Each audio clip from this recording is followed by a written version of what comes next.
Which is the best driving simulator?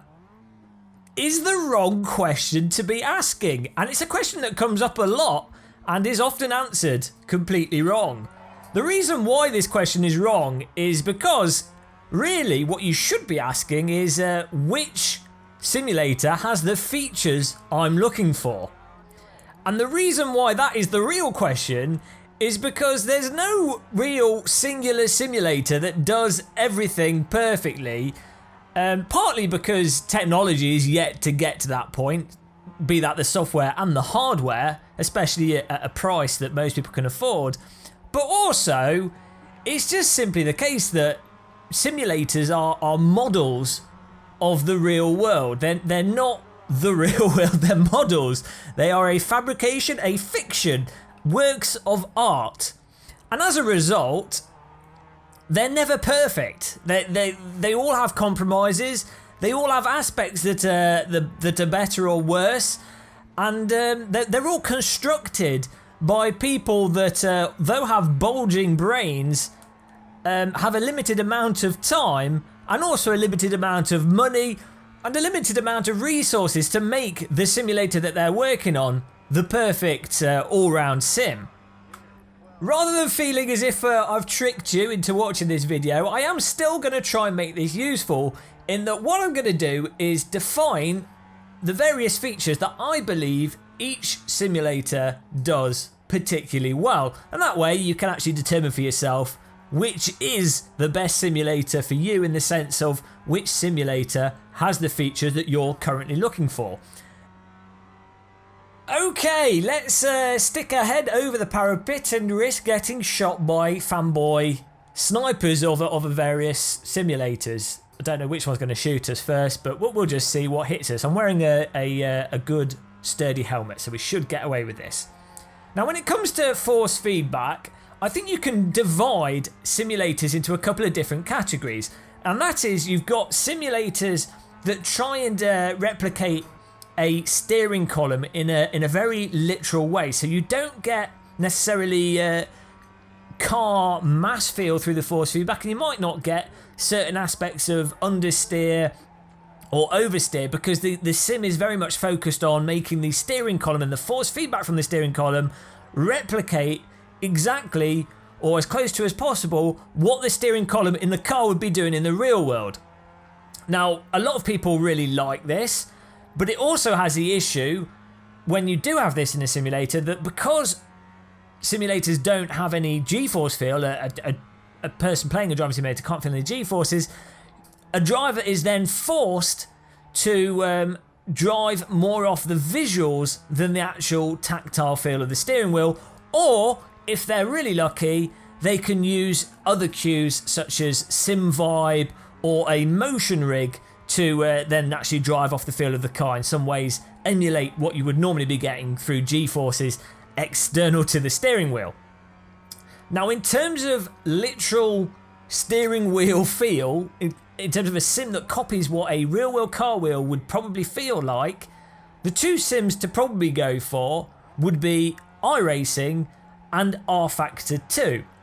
One thing worth bearing in mind with sims that seem to take this approach is that the force feedback varies greatly from car to car and also from car setup, because obviously if you've got a car with a lot of suspension or a certain amount of caster, all the other settings that go into a car setup, that will greatly affect the actual end feel of the steering, as it would do in a real world car, which at times can actually convey understeer or oversteer better or worse, and can even convey loading of the car better or worse, but it really does depend vehicle to vehicle.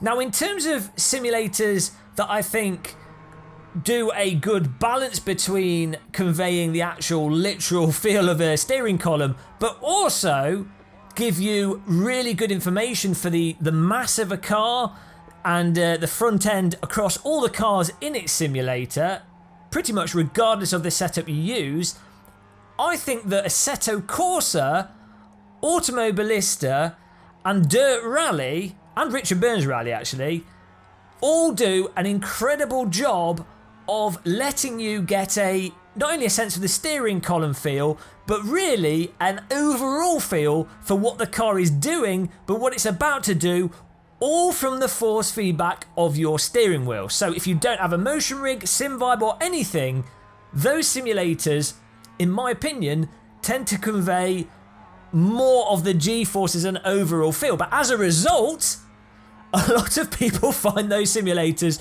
quite repulsive in their force feedback because it feels artificial in some ways, or can feel artificial. A lot of it comes down to subjective perception and what simulators you spend a lot of time playing. But that's why you tend to get a big sort of contrast between people that really love rFactor 2 and iRacing force feedback and loathe Assetto Corsa or other simulators force feedback, and those that completely swear by Assetto Corsa feedback but then find rFactor 2 and iRacing force feedback really irritating. I would say as well, lastly, when it comes to force feedback, if you play any of the simulators with a direct drive wheel, it tends to normalise things in that the general perception of Assetto Corsa, for example, feeling somewhat sluggish, if you play it on a direct drive wheel, that is mitigated extensively.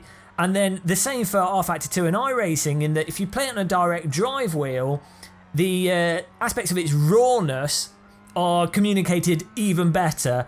And in some cases with consumer wheels, I think iRacing and rFactor 2 can suffer in that they overwhelm some of the consumer wheels, and the consumer wheels just struggle to keep up with them. So ultimately, you can see why there's a large bucket of subjectivity when it comes to force feedback, and why different people so vehemently gravitate to one type of sim or the other. Also, further complicating things, if you use Sim Commander or a lot of the simulators that have a lot of force feedback settings and the ability to tweak them, Race Room, Project Cars, and as I say, Sim Commander used with any sim, you can do what you want with the force feedback. So again, that really sort of bridges everything and just makes the whole thing a complete confusing mess, which is why everyone just ends up arguing about it. And now you're more confused about force feedback. Welcome to the nuanced, non-black and white world of sim racing. On to tyre models. Force feedback to tyre models. Which sim has the best tyre model?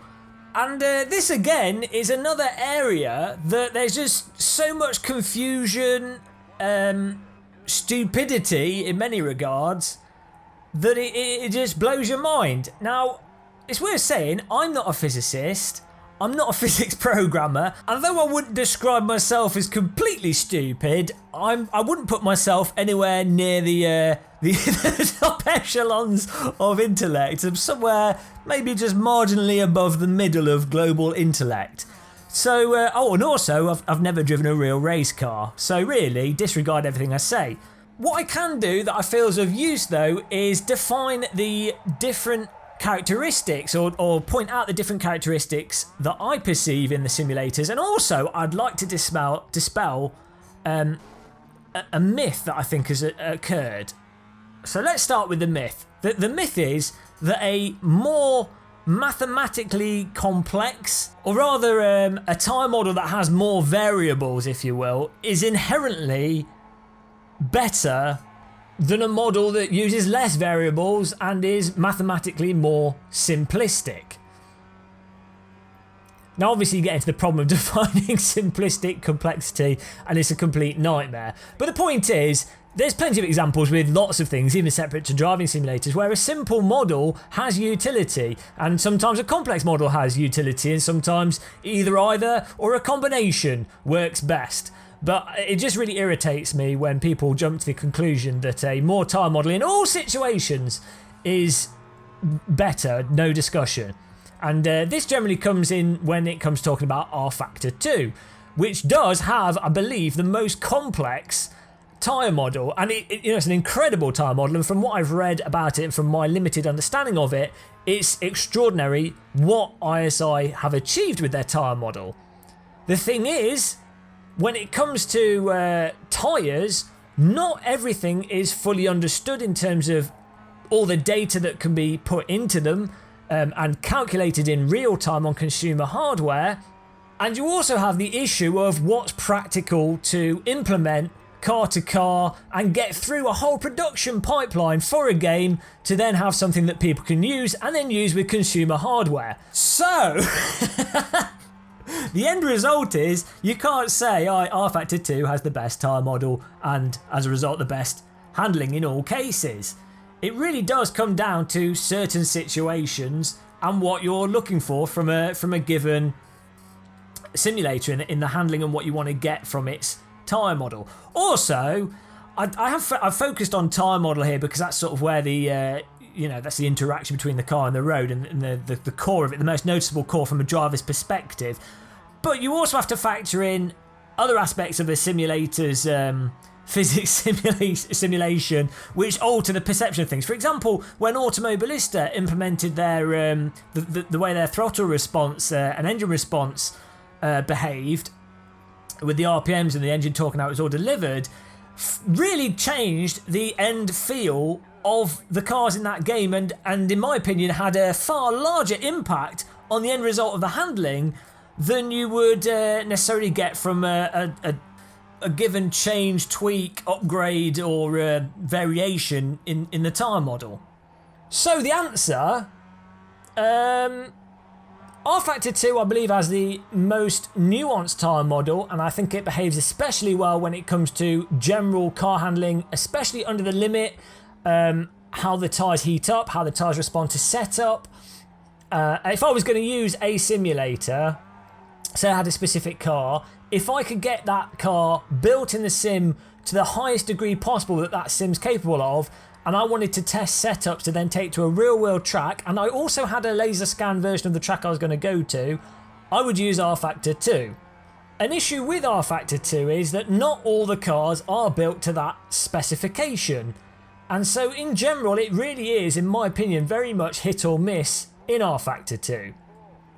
Where I think R-Factor 2 does slump and fail somewhat though is when it comes to driving over the limit and manipulating cars on the limit in terms of balancing the cars on the throttle and with the steering and how you approach the cars as a driver in that range of driving. Now I know a lot of people would disagree with me there, but that's my opinion, so you'll have to deal with that. It's not based on necessary fact, that's just my opinion from my perception of playing The Sims. And in my opinion, I think Assetto Corsa and Automobilista get that aspect, and Live for Speed, it depends on the car and Live for Speed, but for the most part, those simulators on average get that aspect of manipulating a car at the limit the best, or the most realistically, or the closest to what I would expect from cars in reality. Scientifically proven without evidence.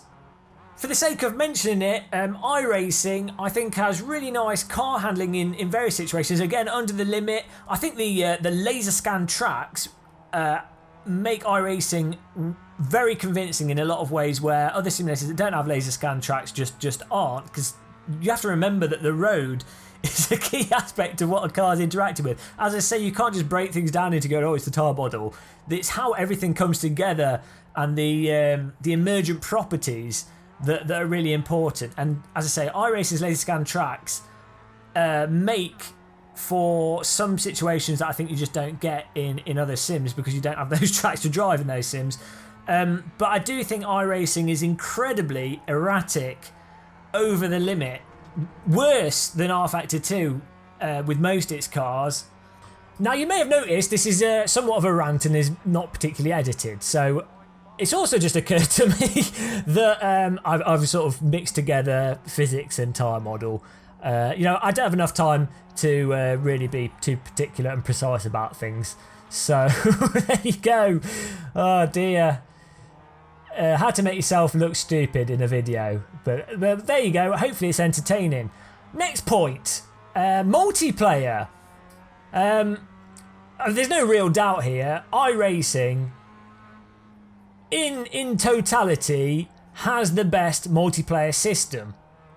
It has the best netcode, apart from when people are lagging and stuttering on and off and bouncing up and down like some kind of weird out of control helium filled bouncy castle balloon car. Aside from that, the netcode, the organisation, the safety rating, the ranking, the amount of users that are active on it.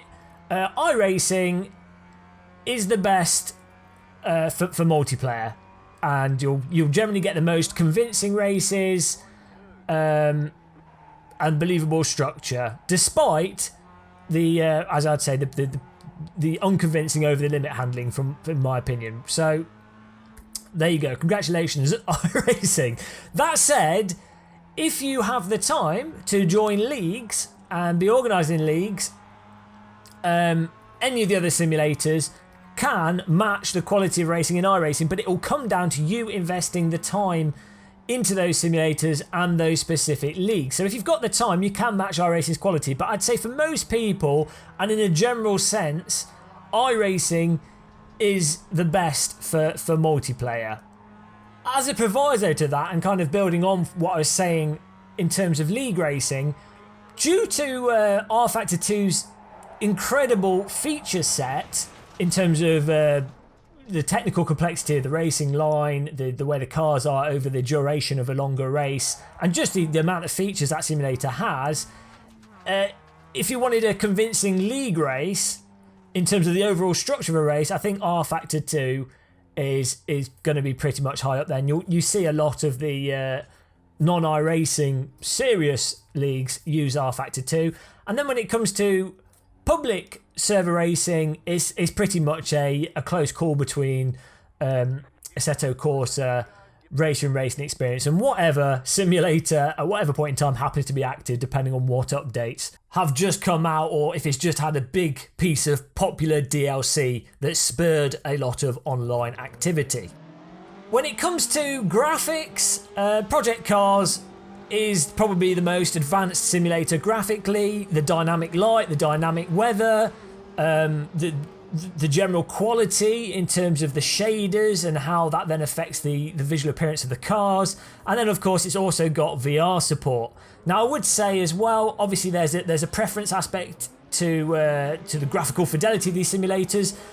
iRacing has a very sort of simulator feel to it, but what they've done really well in iRacing is in terms of placement and the track detail, in terms of the actual placement of objects. The shaders aren't particularly realistic. It does look kind of simulatory, but the actual placement and fidelity of the tracks is really, really good in iRacing.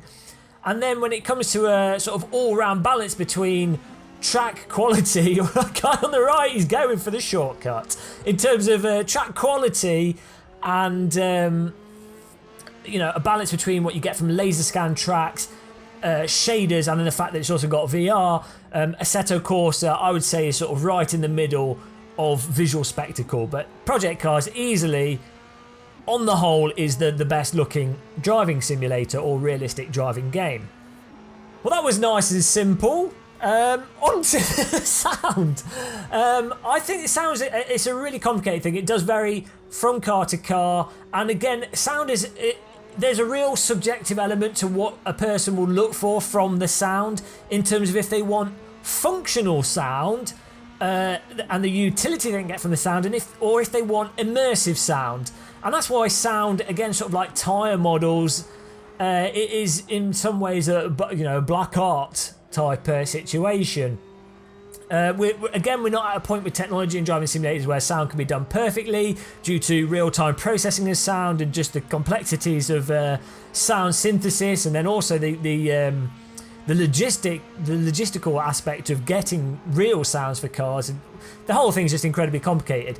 Needless to say, personally, in terms of immersive sound, I would say that Race Room Racing Experience has the most immersive sound on balance, looking at all its cars. I'd say in terms of functional sound, iRacing and Automobilista, because they get the tone of the engines right in many ways. Although I don't think the cars in iRacing, I'm talking about the cockpit sounds here, we'll ignore external sounds. In terms of the cockpit sounds, I don't think in iRacing they're particularly realistic, but they're very functional in that from the cockpit you can really tell when you need to shift gear, if the engine's struggling, if the engine's outputting things correctly, to what you're doing as a driver. there's really good utility from the sound, and Automobilista is also like that as well, in that it's very clear from the sound what's going on and how you need to respond to that as a driver. Brake sounds as well. iRacing, you really do need to use the sound of the brake and the skid squeal in some ways to make up for aspects of the force feedback, in my opinion, but I think the sound really does make up for that in many ways in iRacing. And again, the same can be said about Automobilista. I'd say Assetto Corsa is sort of in the middle again when it comes to sound. It does have some cars that sound fantastic, but it just doesn't have that utility. And also the positional awareness isn't as good in Assetto Corsa compared to especially iRacing. From the cockpit camera, when you're on board in iRacing, you can really precisely position where people are around you just from their engine noise. And even with stereo headphones, I'd say iRacing is probably the best for general positional awareness. Also, you have the spotter, but if you ignore the spotter, you just have a really good intuition as to where people are from the sound. So there you go. I think sound, again, as I say, it's a very subjective issue. But if I was going to play a game just for raw immersion of spectacle, cinematic, I'm in a car and the sound is really exciting me, I would go for Race Room Racing Experience any day of the week. If I was going to go for raw positional sound and utility, Automobilista and iRacing, I think, on a pretty even footing. Now, an important thing to consider with driving simulators that's often forgotten when people are getting lost in sort of graphics, physics and sound and things, is that content is a huge aspect of driving simulators. If there isn't the content you want, then that pretty much automatically excludes that given simulator because it doesn't have the car or the track you want. So when it comes to content, it really does come down to a mixture of things. One of them is how what your sort of quality threshold is on the content. If you're happy with non-laser scan tracks, or and how authentic you care about your cars.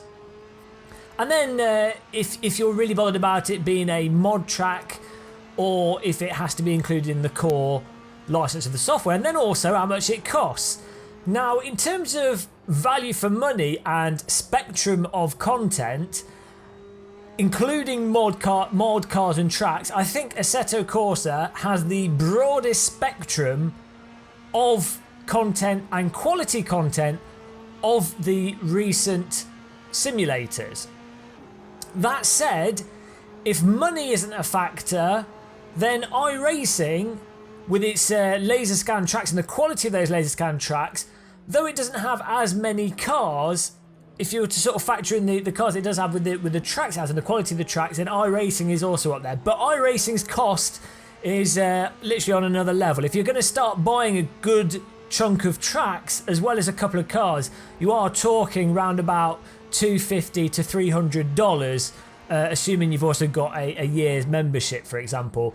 Whereas Assetto Corsa, with all its DLCs and a couple of Assetto Corsa with all its DLCs is around about $50, I think. And then obviously it's there's no on-running costs and mod content is free. But then again, as I say, not all tracks in Assetto Corsa are laser scanned, and not all mod tracks are of incredibly high quality.